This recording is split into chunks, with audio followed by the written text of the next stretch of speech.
Hello and welcome to another conversation with the Middle East Monitor. My name is Nasim Ahmed. We are discussing Palestine liberation theology and asking what Jesus would do if he were alive and living in Palestine. Whose side would he be on? It may seem an abstruse question, but to many Palestinian Christians, this is an important topic. Christian liberation theology have inspired anti-colonial movements across the world and forged alliances in fighting oppression and injustice. Could we see similar movements in Palestine, or perhaps one already exists? My guests today are two Christian theologians, who are in fact brothers, John Munayer and Samuel Munayer. Thank you, John. Thank you, Samuel, for joining us. Thank you for having us. Thank you for having us.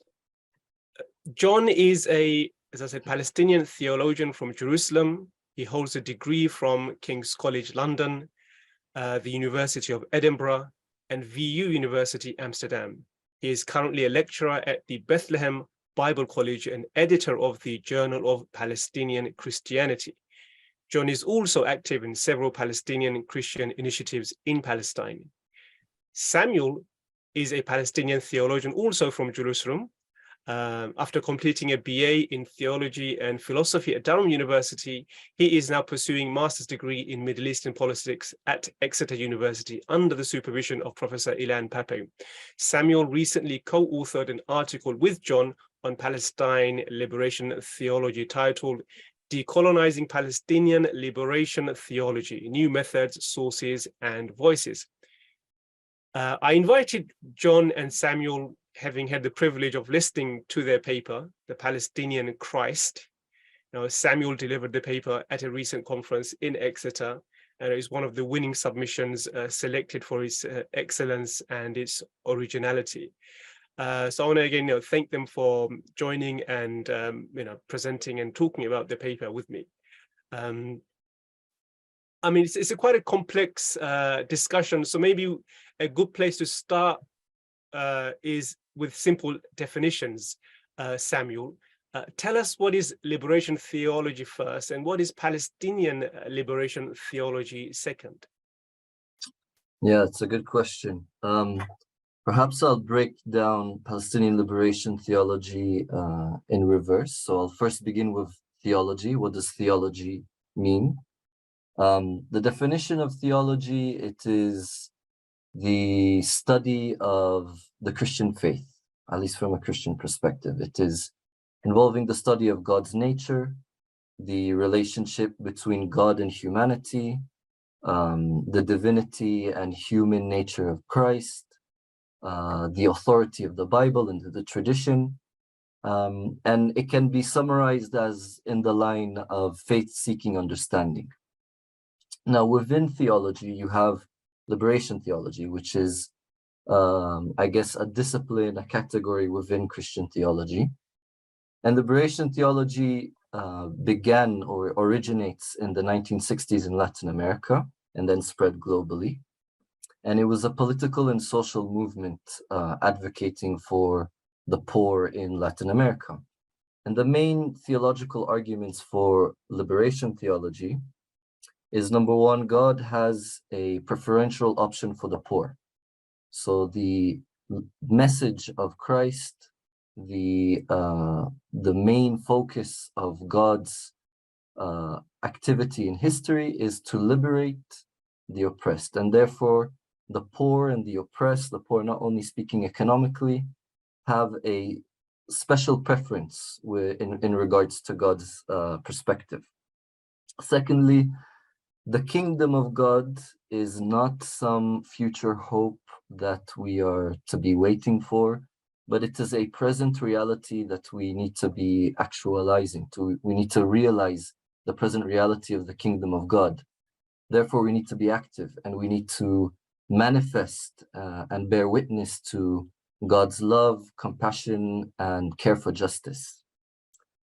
Thirdly, liberation theology views sin not only as an action of an individual, whether I sin against you, or I sin against God, or I commit some form of idolatry or spiritual sin, but it also sees it within oppressive structures.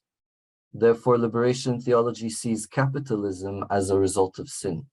It sees the patriarchy as a result of sin, the white supremacy as a result of sin. Colonialism is a structure of sinfulness. Therefore, because it is a result of sin, it is a manifestation of sin, it must be resisted against. God did not intend for these structures to be in place, and actually is calling people to revolt against it. And lastly is the idea of praxis. So liberation theology critiques traditional theology, which is kind of at times too abstract, confined to the seminary, confined to the academia, to the academic space. But liberation theology stresses the need for involving practice and theology together, political praxis more specifically. And in that sense, we need to do theological reflection with the notion, with the spirit of having a political praxis within it. Indeed, Gustavo Gutierrez, the father of liberation theology in Latin America, says we first need to be politically active, then we need to start thinking and reflecting theologically. So that's kind of liberation theology in general. And it's taken various forms around the world. You have feminist liberation theology, Latin American liberation theology, Black liberation theology, and you have Palestinian liberation theology. And Palestinian liberation theology follows the kind of arguments of liberation theology, but within the Palestinian context. So the poor are the Palestinians. They are the one who are being oppressed. They are the one who need to be liberated. The structure of sin in the Palestinian-Israeli context is Zionism, is the occupation, it's apartheid, and therefore there needs liberation for that. But more than that, Palestinian liberation theology understands the Christian faith, understands the message of liberation from the point of departure of the Palestinian experience. So the way you approach the Bible, the way you approach the Christian faith, your point of departure is your Palestinian experience, the Palestinian identity. And therefore, that's where the Palestinianness comes into Palestinian liberation theology. And the two contextual unique features within Palestinian liberation theology is the focus on the land, which has been weaponized against Palestinians by Christian Zionism and Jewish Zionism as a way of saying that the Jews were promised the land, and therefore there's a justification, a moral, divine justification to oppress Palestinians and to ethnically cleanse them and to carry out the settler colonial project. So therefore the idea of the land is very much present within Palestinian liberation theology and interfaith dialogue, because Christianity, Islam, Judaism, we're all together here in Palestine. We all have shared religious sites, holy sites, shared practices at times. There's a sense of need of interfaith dialogue. And therefore, that's a kind of unique feature within Palestinian liberation theology that other liberation theologies might not have. Thank you, Samuel. I mean, such an eloquent and concise summary.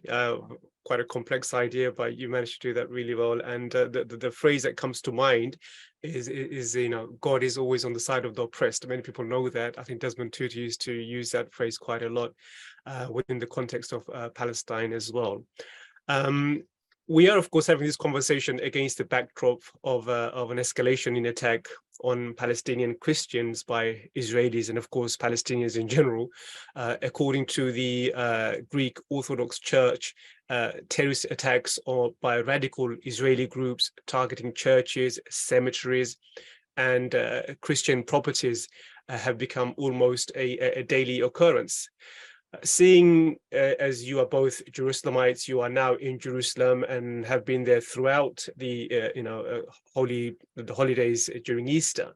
I'd like to ask about your thoughts on what's been happening before we discuss your paper. John. Yeah, it's an important topic to discuss, especially during the last 2-3 weeks. So we need to begin by saying that the attack on and the threat for the local Christian community here in Palestine is not new. It has indeed has been escalating in recent weeks and months, but already in the Nakba between 47 to 49, we had the displacement of 2/3 of the Christian population from this land. So from the beginning of the Palestinian-Israeli context, we see here a threat on the Christian community. And indeed, throughout the years and with the different discriminatory laws, occupation, apartheid, this has made life for Christians, Palestinian Christians, very, very difficult. And we've seen many, many Christians who are seeking life elsewhere in the Americas and in Europe, trying to escape this context. But what we see in recent weeks, one could say even months, years, is the rise of right-wing religious groups within certain Jewish camps that are very, very hostile towards Christianity. And this has come for many reasons, one of which is that there's certain groups that want to Judaize Jerusalem. They want to Judaize the old city. And how do you Judaize the old city? Well, you have to get rid of those who are not Jews. And one of the main areas that has been under a lot of pressure and attacks is the Christian quarter in the old city of Jerusalem, mainly trying to acquire or take different properties through different deals, and have been working very closely, these right-wing organizations, with the Israeli government. So this is out in the open. This isn't some secret or conspiracy, that there's certain organizations that this is literally their goal, and they have been working closely with the Israeli government. And with the newly established Israeli government, there's even more of a environment which has been allowed for these groups to be and express their anti-Christian sentiments.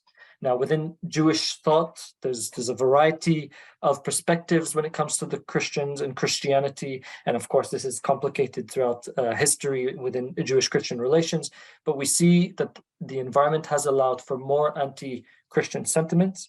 And this has been expressed by young Jewish youth, either spitting at churches, spitting on Christians, or in worse situations, completely vandalizing a Protestant graveyard in Jerusalem, or actually going into churches, setting a fire, or breaking one of the important statues in one of the most important churches in Jerusalem. So we see here a rise of attacks by these young Jewish groups, and the churches have been complaining about this. The churches within the last year have written more statements that have expressed their concern about their situation than they have done in the past 10 years combined. And this is, of course, tied to the threat that they have over a lot of their land, as I mentioned, property within the old city and in Jerusalem that has constantly been trying to be taken over, either by settler type of organizations or the government itself. And during Easter, this Easter and last year's Easter, there was an attempt to restrict the number of Christian worshippers in the Church of Holy Sepulchre, or as we local Palestinian Christians say, the Church of Resurrection, for the Holy Fire ceremony. And this has been done in not the most respectful way. This has been done to restrict people's right to worship and to their right of freedom of religion. And because this has also hurt the churches who are not only Palestinian, but tend to usually be led by international Christians, it's become more within the news, and more statements have been written. But we must remember that Palestinian Christians in Gaza have been denied the right to visit and worship in the Church of Resurrection, and indeed the Church of Nativity during Christmas, for years. So on one hand, this is nothing new, but on the other hand, we're seeing a rise and escalation in recent years. If we can stick to that topic for another question, John, I wanted to ask you, I mean, we've seen a lot of whitewashing when it comes through Israel-Palestine, whitewashing of history, I mean. We know Palestinian Christians played a leading role in the self-determination of the Palestinian population, even the founding of the Palestinian national movement. We know that.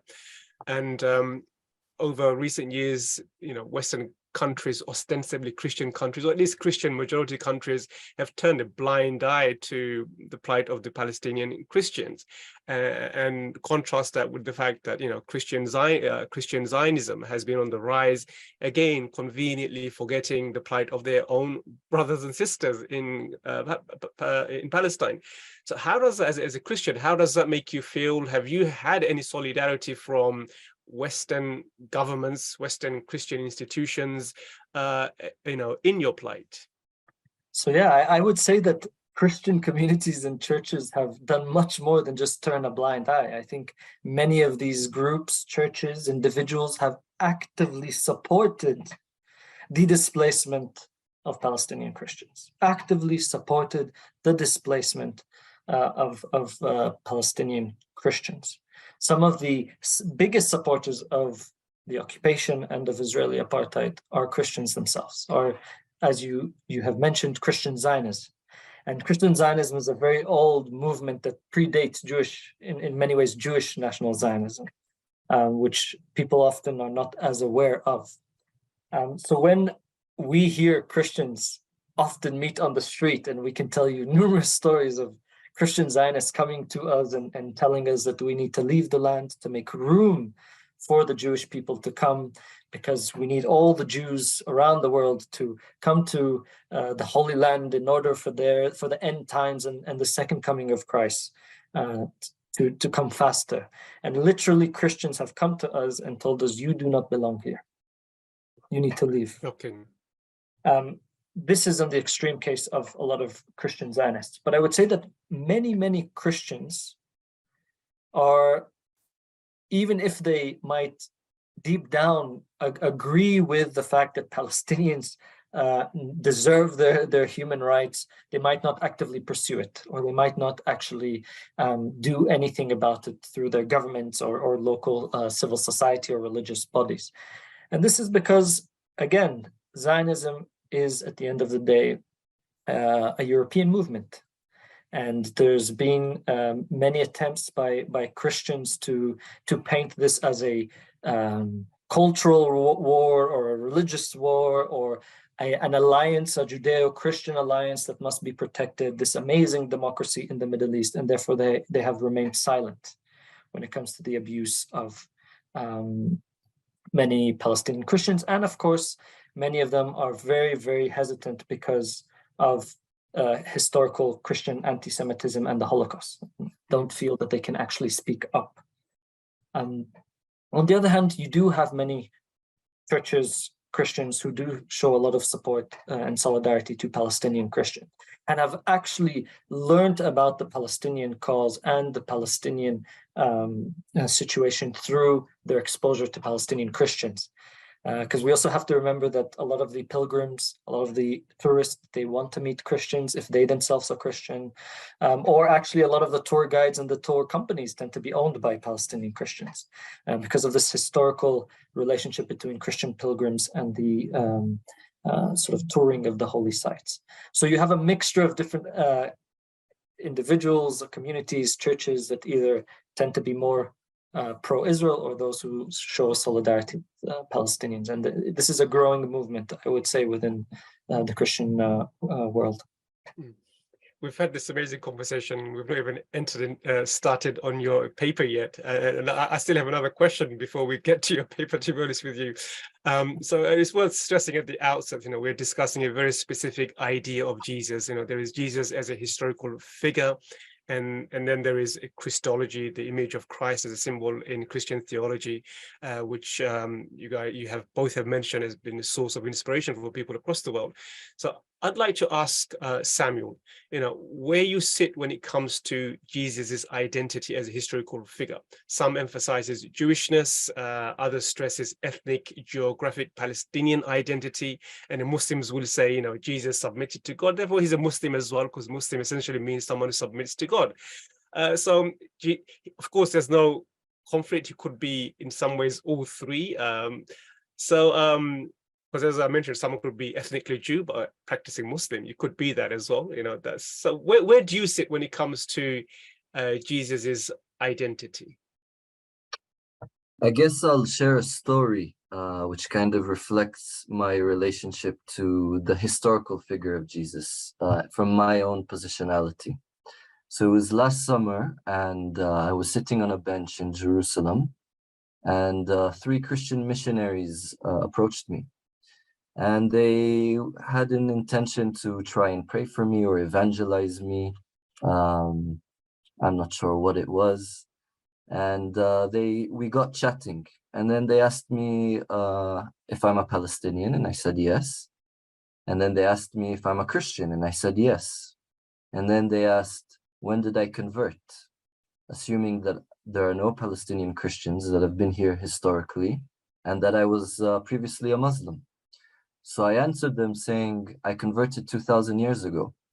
And that kind of shows my own relationship to the historical figure of Christ, or of Jesus, where I view Jesus not only as my spiritual ancestor, but also my physical one, where the early church, the continuous Christian population that resided in Palestine continues today with the Palestinian Christian community.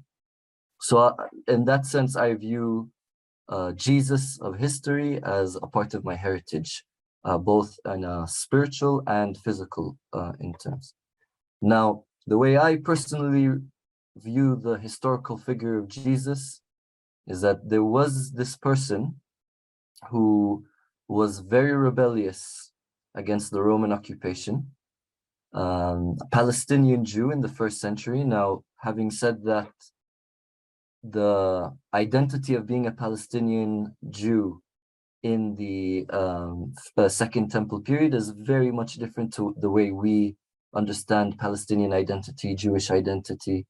It is not a fixed kind of notion, but it's something that gets developed. It's something that changes over time. So it is important to note that aspect of Jesus's historical identity, the history around the figure of Jesus, the Jesus of history. But in my perspective, there was this person who was rebellious to the Roman occupation.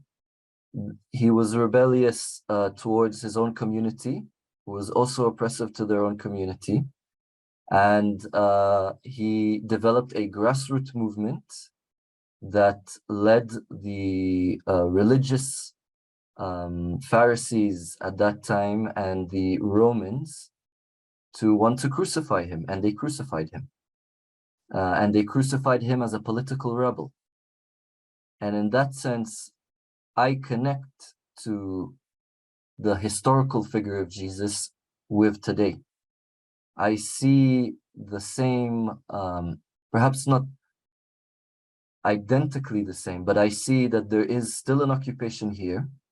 There is still oppression here. And this historical figure, apart from my own faith perspective, is an inspiration. It's a role model to be steadfast despite being persecuted, to be steadfast despite being put to death, and to promote values of justice, of compassion, of love, of resistance. So in that sense, that's how I view the historical figure of Christ. And the Jesus of faith is a different subject, though connected. But it's I don't have a monopoly over Christ, and nor do Christians do. The different people can connect to Jesus in different ways. But as a Palestinian Christian, whose family's been here over centuries, we root back all the way to the early church, to the day of Pentecost, that's how I connect to the historical figure of Jesus. And I would say that not only Palestinian Christians do, but Palestinians in general connect to this figure of a hero who was martyred because he proclaimed liberation, he proclaimed freedom and justice and compassion. So that's how I connect, and others connect to the history of Jesus, the Jesus of history. Yeah, that's very, very powerful, and powerful to hear, Samuel. Thank you for that. We've spent quite a lot of time just setting the scene, to be honest, and we've not really, as I said, touched on your paper. So let's talk about your paper and the main claims that you make, John. So what are the key arguments that you're making?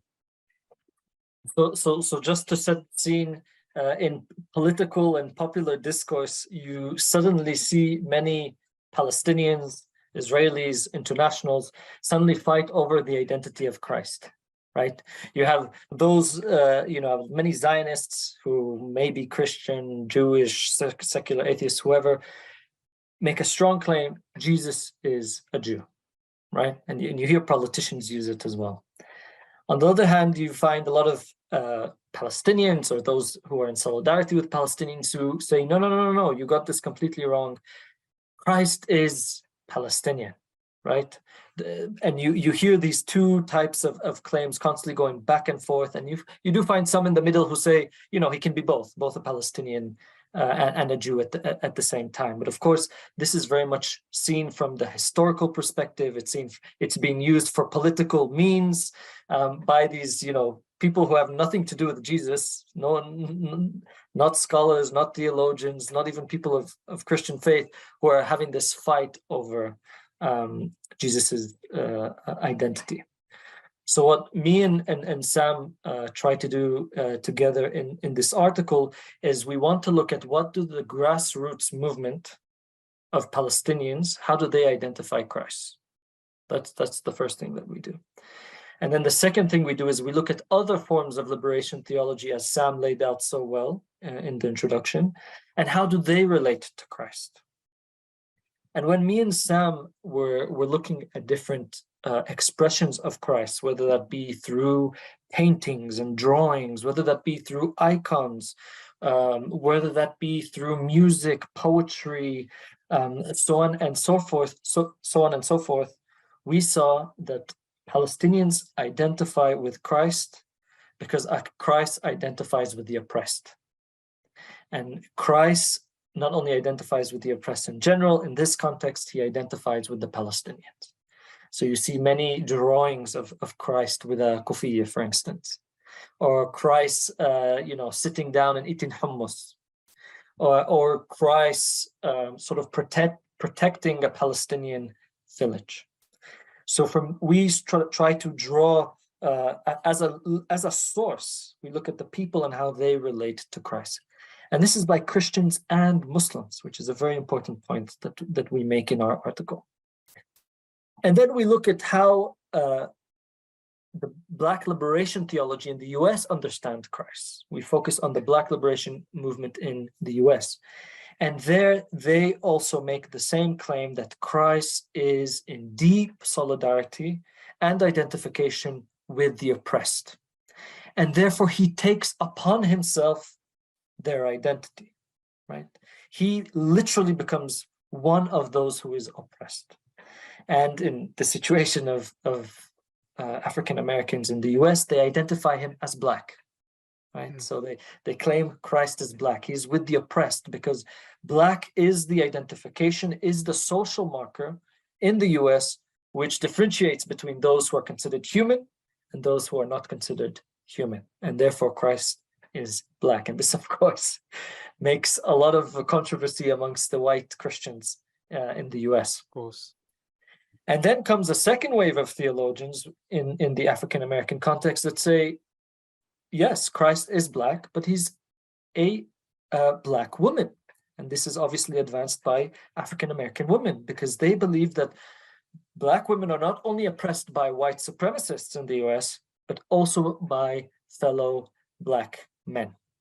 And therefore, the real oppressed person is a Black woman. And therefore, Christ is a Black woman. He identifies that much with the oppressed that he takes upon himself their identity, right? They don't mean it literally. They don't believe that Christ was physically, biologically a woman. This is a theological claim.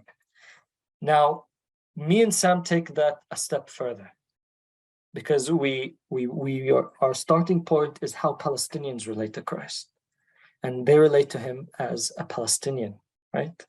So then we say that Christ is a Palestinian in this context, in the same way that an African American said that he was Black, right? In this context, the social marker that determines if you're human, non-human, privilege, oppression, is your Palestinian or non-Palestinian identity. So we say Christ is Palestinian.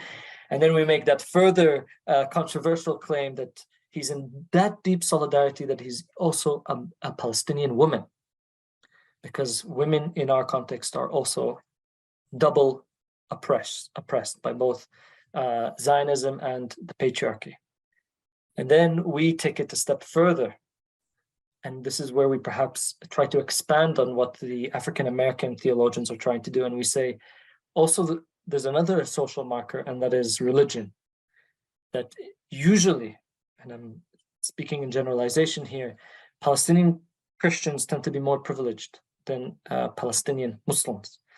This is for a variety of reasons, but also very much because of Islamophobia that has been promoted in the West. And therefore, we claim that Christ is in such identification with the oppressed, or as in Christianity, we say the least of these. Those who are the most oppressed are those who are Palestinian, they're women, and they're Muslim. And we decide to stop it there in that paper. But of course, there's other social markers that we could use, such as class, geography, what type of citizenship you have, physical and mental disability, and so on and so forth. There's different forms of oppression within a context. And we also say, and I think this is an important note, that in some cases, Christ might also be an Ethiopian Jew that's living here in Jerusalem, for instance, and is also being discriminated against in a variety of forms and ways. So again, we want to make sure that we don't have any monopoly over oppression or suffering, and that Christ is with the oppressed regardless to their background. I mean, we've all seen, anyone who's been following the Palestinian cause, Jesus wearing a kufiya represented as a Palestinian, eating hummus. There are other representations as well.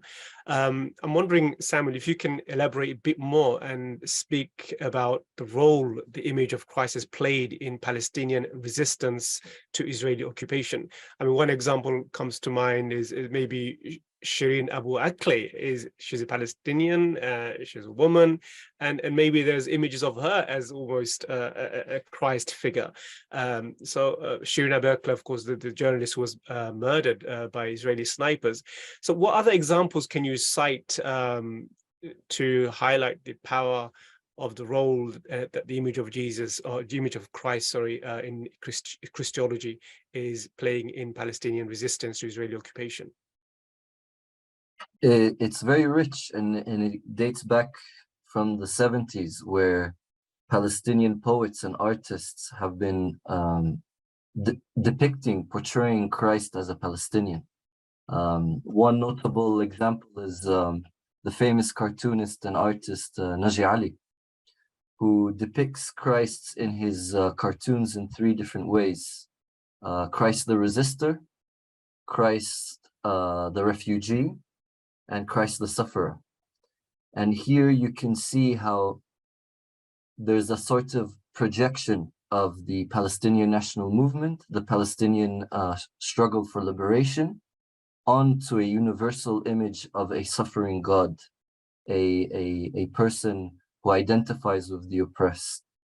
And in that sense, it not only universalizes, I think, the cause for liberation, and perhaps even makes it transnational, but it also connects the message of Christ to the struggle of the Palestinians. And therefore, you see Palestinian Muslims, secular, Christian, depicting Christ in this manner. This is a form of, I guess it could be a political move, but it could also be a religious one. But that's why you see from the 70s and 80s, Christ depicted in this way. And irregardless of what creed or tradition tells you, there's a sort of Palestinian perspective on this figure of Christ. It goes from famous artists and poets like Mahmoud Darwish, even has a few poems about Christ on the cross and the meaning of martyrdom and the steadfastness of Christ against the Roman occupation, in parallel to the steadfastness against the Zionist crucifixion of Palestinians, to anonymous graffiti artists that you can see when you go into Bethlehem on the apartheid wall. You can see Christ depicted as a Palestinian. And I think, Shireen is again this symbol of, I wouldn't say a Christ-like symbol, but maybe a saint, where there's an example, there's an inspiration, there's a transcendence aspect of her life and martyrdom that connects to all Palestinians. Shireen was a Christian, a woman, and she was in every Palestinian home. And the way she was martyred, the way she lived her life, was a symbol to the Palestinian cause, was a symbol to the beauty of the Palestinian people. And I think in that sense, there's a sort of connection to how the Palestinian Christ has been depicted in the way maybe Shireen has been treated, as these symbols of inspiration, these symbols of martyrs who have been resisting against their occupiers. So in that sense, the Palestinian Christ, John and I, we're not doing anything necessarily new. We're not inventing anything new. This is something on the ground. Of course, we develop it with Black liberation theology, but this is a Christology that has not been yet articulated thoroughly and systematically by Palestinian theologians. So therefore, John and I are trying to make that move. But yeah, and I think Christ will continue to be the symbol of Palestinian indigeneity, of nativeness to the land, and role model for years to come. So basically, what you're explaining is that theology from bottom up rather than theology from top down, and I get that tension when I read your paper. You mentioned that there's theology in the seminaries secluded from real life versus theology that is on the street, that is alive with the people, and that tension, it plays out in your paper. Would that be a fair assessment? I mean, you mentioned that before, but I wanted to ask you specifically, how have the churches responded to your paper? It's related to what you've been saying, that there's a theology which is kind of secluded, and theology from the grassroots level on the street that's happening now, which you are basically identifying and giving voice to. But how have the establishment figures, John, responded to this? So absolutely, for liberation theology and also known as contextual theology, has very much been critiquing sort of the hegemonic way of doing theology, specifically in Western seminaries, where some theologians have asked themselves, how many angels dance on a pencil, right? Mm-hmm. These are the questions that were bothering them. And you have in a movement amongst many theologians who tend to come from the global South, who are critiquing these types of abstract thinking that don't relate to anyone's life, but is only questions that the privileged and comfortable can ask themselves. And a lot of these theologians who come from South Africa, from Latin America, from African Americans, different Dalit communities in India, indigenous communities in North America, so on and so forth, are saying theology shouldn't be done in this sort of abstract place in seminaries where you're comfortable, but actually theology must be done not only with, but for those who are suffering the most.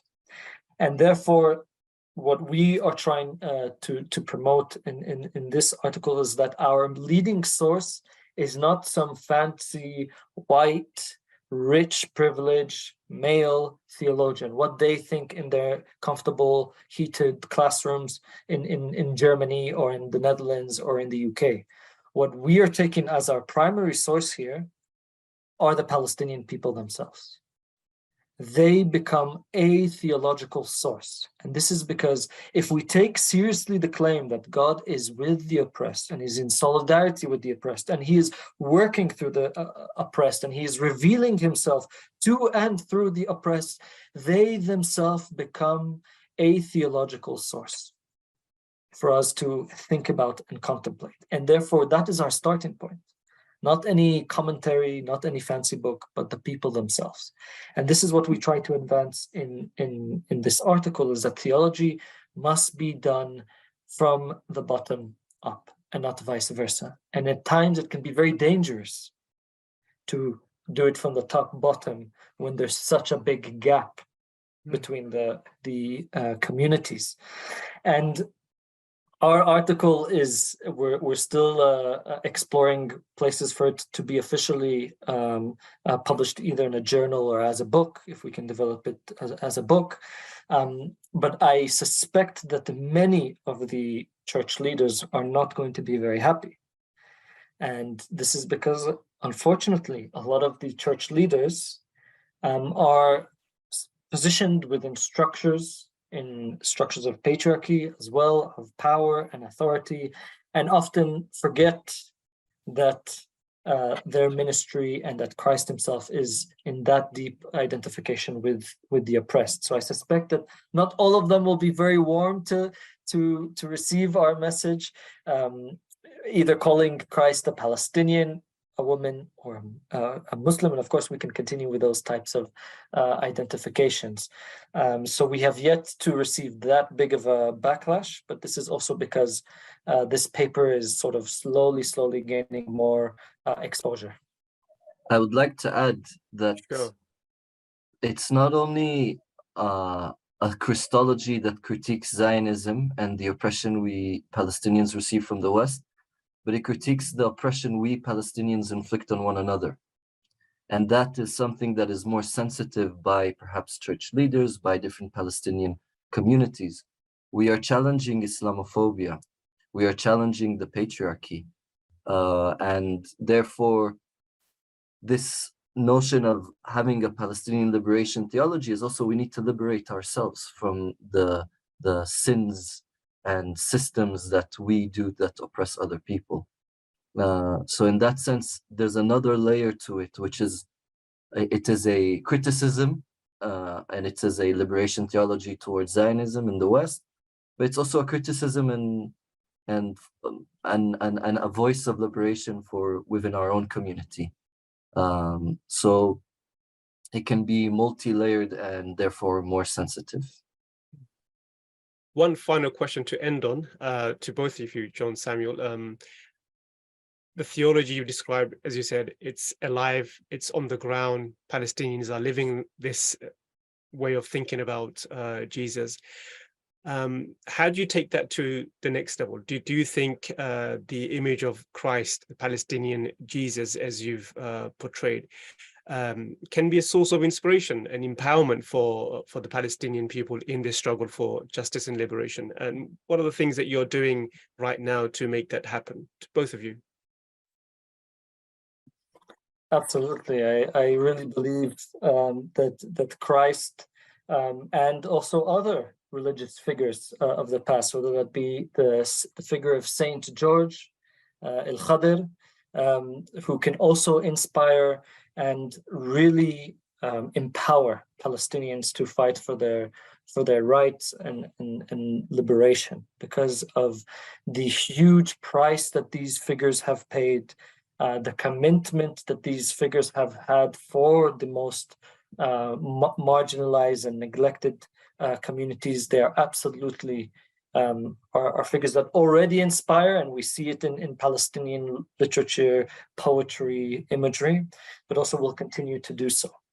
And we are hoping to promote not only within Palestinian theology, but also in different Palestinian scholarship or ways of life, art, so on and so forth, this idea of starting always from the bottom up and not the vice versa. We need to decolonize the way we have been taught to do academia. We need to decolonize the way we understand ourselves. We need to decolonize the ways we understand resistance. We need to decolonize our oppressors, so on and so forth. And we happen to do it in Palestinian theology, but of course, this is relevant for all Palestinians, regardless of their background. Another thing that we're trying to do is to expose and allow for more people to engage into this conversation. And this is the critique that Sam is making, this internal critique towards us. We also need to open it up for more voices within Palestinian discourse. And this is why we have been very active in opening an academic journal of Palestinian Christianity, which is in both English and in Arabic. So if you don't speak English, you can write it in Arabic and vice versa, and we're going to translate some of the articles. So then it's allowing for more voices, more discourse to be in the conversation. I think the way our Christology, that we're trying to articulate, the Christology that's already been made, it's regardless of, your theological position on it, it's a subaltern image symbol that is against Zionism. From our own Christian positionality, we see this as God identifying with the oppressed. We're seeing God today with the Palestinians, whether it's in the Al-Aqsa Mosque, or whether it's in the refugee camps in Jenin, or whether it is in the Holy Sepulchre amongst Christians. We see God there. Jesus is there. I think a second thing is that because God identifies with Palestinians, God identifies with Palestinian women and Muslims, God also fights for their liberation.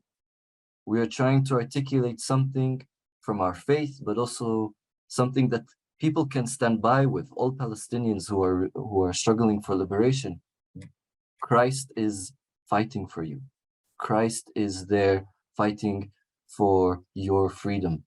And that is something that I think people can unite, people can relate, people can engage with, despite the limitations that we may have, because this is a very Christian-centric kind of Christology, well, of course, Christology, but theological articulation of Jesus. And I think this idea of God having the identification with the oppressed shows that the oppressors will never have the last say. Even if they kill us, even if they put us in prisons, even if they silence us, they will never have the last say, because the creator of this universe is on our side and is identified with us. And this is hope. This is for us hope in the midst of a nightmare, of a Zionist nightmare that we are living in. And therefore, this image of hope is one way we are conceptualizing decolonization and solidarity. We interpret the commandments within the Christian faith that loving your neighbor means decolonization. And in that sense, I think this image of Christ, this Christology that we are articulating, has something that goes beyond Palestine, beyond Christian theology, but to other oppressed communities around the world, with other people who are being oppressed by the sins and violence of colonialism. This has been such a fascinating conversation. We could go on and on, but unfortunately, we have come to the end of our time. It's been enriching, enlightening, and I have to say I've thoroughly enjoyed this. So John, Samuel, thank you very much for joining us. And I hope you at home have also found this enriching and an enjoyable conversation. We'll definitely be keeping an eye on your work, and the topics you've raised, the themes you've highlighted is something that will now be in people's minds and people's imaginations when they look at Palestine. And I hope you've provided different angle and perspective for people to think about when they think and look into the Palestinian issue. So thank you again, and thank you at home for joining us. See you again for another MEMO conversation. Goodbye.